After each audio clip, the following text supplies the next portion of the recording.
Do the ends justify the means? The Puppetmaster is an Avatar episode that tackles this exact question in a beautiful manner. It's that one episode that probably reminded many of you watching that Avatar: The Last Airbender is more than just a kids show, that it doesn't shy away from hard questions and brutal concepts, and that it's ready to challenge your preconceived notions and ready to teach you some incredibly important lessons. One of which is the answer to the question of whether or not the ends justify the means. And for most people, this is not as clear-cut of an answer as you may think, because, well, we humans, we are naturally prone to mostly focus on outcomes, to focus on whatever the end result may be, and therefore, it's very easy for us to be swayed into doing horrible things only to attain positive results, for us to justify horrible acts by what the potentially positive outcome may be. But is that right? Is it okay to allow ourselves to become mere puppets for the utilitarian worldview that is only focused on outcomes? To be controlled by this worldview and lose all sense of moral judgment? And also, is it right to become a monster in order to fight other monsters? Well, that's a dilemma that Avatar tackles throughout the entire show, but nowhere is it presented as clear as it is in the episode The Puppetmaster. It's a shame about the lilies, though. They're just flowers. When you're a waterbender in a strange land, you do what you must to survive. This terrifying episode starts off with our main gang sitting around a campfire and telling each other spooky horror stories. They go from one frightening tale to the next, when suddenly Toph is taken aback when she hears screams coming from underneath the mountain. But before they have any time to investigate, they get scared beyond belief by Hama. Out of nowhere, this old and seemingly innocent old woman appeared in the middle of the woods. Our main protagonists are obviously a bit wary, but after Hama offers them to stay at her inn, they calm down and make their way there. Later on, she makes them some hot tea and tells them about how lately, people have been disappearing in those woods. How when the moon turns full, people walk into it, but then they never return. This certainly seems to be a weird town with some weird mystery surrounding it.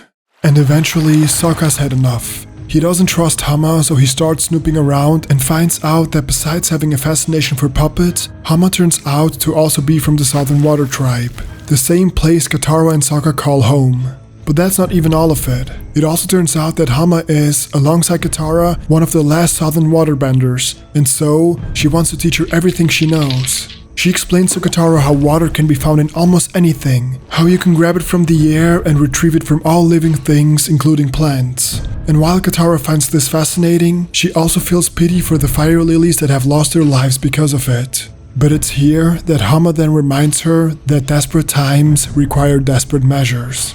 That especially in a land filled with enemies, one must do whatever it takes to survive. And in the meantime, the rest of the gang is investigating the disappearance of the residents. They get some leads here and there, but it's only once they find the missing villagers that they get to the bottom of it. It's in this exact moment, when Sokka realizes that Hama is behind all of it, that she's about to teach to Katara the ultimate waterbending technique. A power so powerful it borders on the immoral. The ability to bloodbend. Bloodbending. Enforcing your own will over theirs. Once I had mastered the rats, I was ready for the men. Hama is a depraved old woman. She's been through a lot, yes. She's been taken away from her beloved home, put in a Fire Nation prison, and almost driven to the point of famine. But that being said, I don't think that justifies her actions in this episode. Now, don't get me wrong here, I don't blame Hama for developing the technique and for using it on the guards. War always has unforeseen consequences, and so we will often have to do desperate things just in order to survive in times of war. But to use such a corrupting technique like bloodbending on regular civilians just to fulfill some kind of vendetta, now that is depraved. It shows that Hama, while being the one to use bloodbending to become the Puppetmaster, she herself has become the puppet for her own feelings of hatred and revenge. She has bought into the cycle of hatred, and therefore, she now believes that she is justified in doing all the horrible acts that were once done to her, to others. She believes that she can allow herself to do horrible things in order to win the war. And this time, it's not even out of desperation, but rather utilitarianism. If the greater good will benefit from ending the war, then ending it in a horrific manner is morally justified. And so, killing civilians and innocent bystanders becomes a desirable path to take. But what many don't realize is that if you truly believe that, you are not far off from becoming a monster yourself, from giving in and becoming all the things you once swore to fight. But to reach inside someone and control them? I don't know if I want that kind of power. The power exists, and it's your duty to use the gifts you've been given to win this war. At the moment, I'm reading Beyond Good and Evil by Friedrich Nietzsche. And while I disagree with him on quite a bit, there's a few things that we can agree on. One of them being the fact that he who fights with monsters should look to it that he himself does not become a monster. And when you gaze long into an abyss, the abyss also gazes into you. Within this quote, Nietzsche is clearly stating that the ends don't justify the means, that one needs to ensure that he doesn't become a monster when fighting monsters. And while this seems obvious and self-explanatory to many of you, the utilitarian worldview disagrees. It would claim that logic predicts that a positive outcome for the majority supersedes any kind of moral ambiguity, that the outcome is all that matters. But in my opinion, utilitarians fail to see one crucial thing, and that's the fact that things are never as clear-cut and as simple as that. And so, because of it, horrible actions will always have long-lasting effects. Effects that fuel the cycle of hatred and then, in the long run, never solve the actual problem.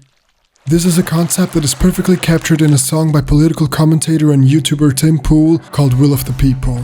It's a song about how in order to achieve peace from a tyrannical government, violent and bloody measures are often used by the ones rebelling it. But in due time, their horrible actions will create the same tyrannical government that they once swore to overthrow. And so, the cycle begins anew.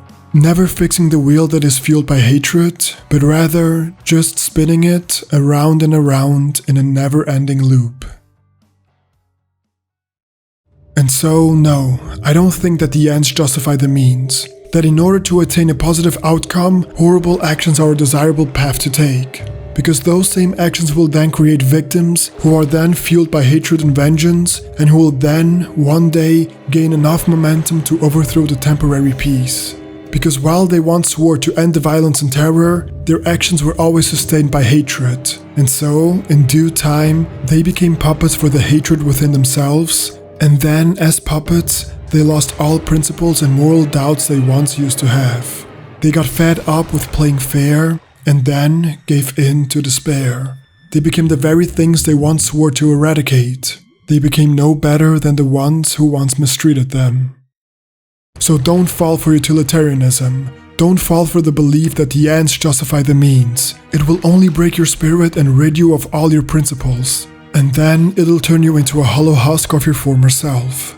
A puppet controlled only by hatred and fear. A puppet who gazed too long into the abyss, and so the abyss found a way inside.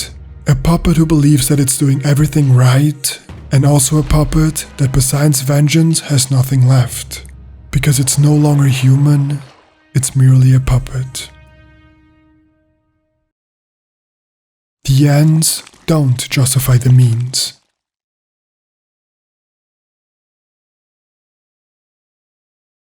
Thanks for watching, guys. Feel free to subscribe and check out one of my previous videos right here. This channel is all about digging deeper into the meaning of life and how we can get there through video games, movies and TV shows. So if that interests you, make sure to subscribe and share it with the people you love. See ya! Okay, 3, 2, 1, let's jam.